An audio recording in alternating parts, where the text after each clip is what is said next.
how do you go about choosing a mutual fund? And then in a index fund versus mutual fund, right? I think what do you think is better for a person who is starting out versus a person who has done already well in his career or is close to his retirement? Like, how do you go about choosing what to buy?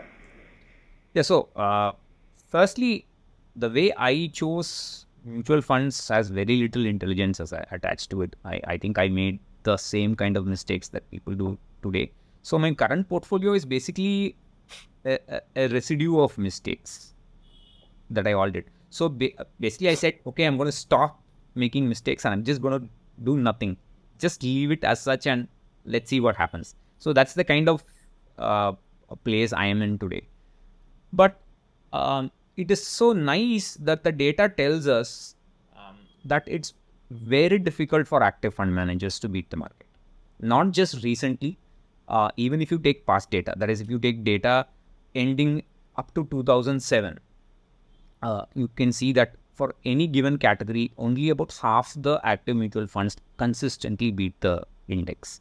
So it is a boon for investors that the data is telling us that index is where you should be. It's the simplest place. It's low cost and also low risk because you don't have fund manager risk. As long as you choose a nice robust AMC with a reasonable fees, you're done. You don't need to worry too much about anything else. But what I would like to urge investors to focus on is think about why you are investing and not where you're investing, right? The product should be the very last step of investing.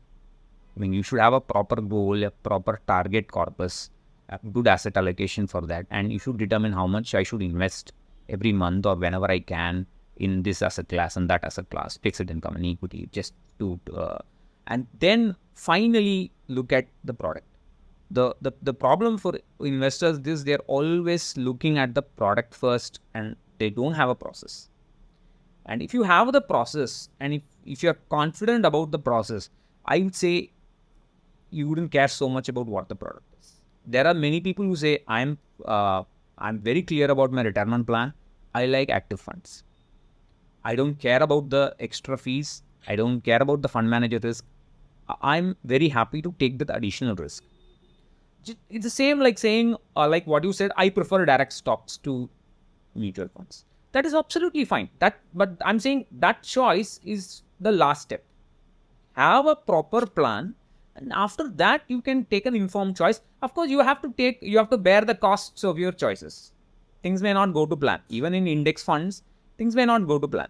So there may be a time when most active funds for a short period of time outperform the index. So everything is cyclic. There's no one theme or one idea that always works in the market, as you well know. So that's where the process will help you. You have your process in place, and then it becomes a matter of personal choice. But if you reverse that process, then it leads to confusion.